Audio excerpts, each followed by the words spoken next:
बात बतावा। हम्म, कई बाजार बना के कहाँ जाए के बा?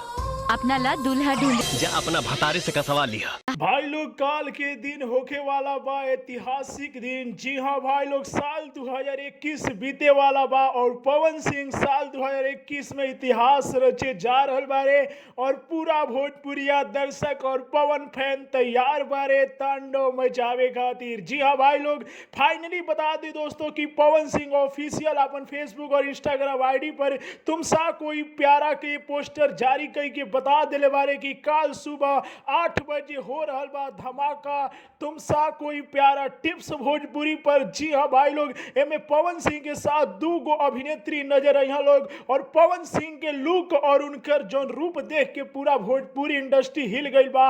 और बता दी भाई लोग कि काल इतिहास भोजपुरी इंडस्ट्री में लिखाए वाला बा, हर रिकॉर्ड काल टूटे वाला बाटे। और आप लोग भी देखम जा कि पवन सिंह के गाना बिना ऐड के ताबड़तोड़ ऐसा रिकॉर्ड बनाई कि आवे वाला हर स्टार सोची लोग कि ऐसा को रिकॉर्ड बन सकता।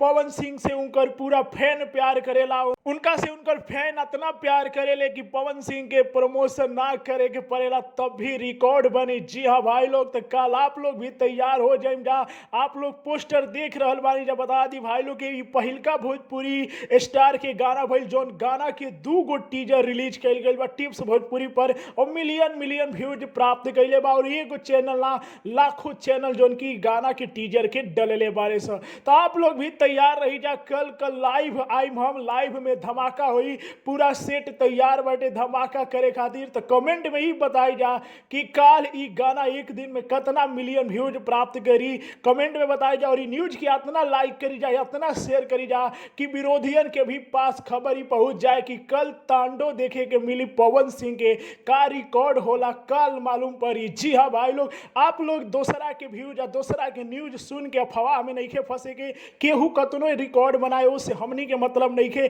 हमनी के पावर स्टार पवन सिंह के रिकॉर्ड बनावे के बा, उहो ताबड़तोड़ रिकॉर्ड। जय हिंद दोस्तों।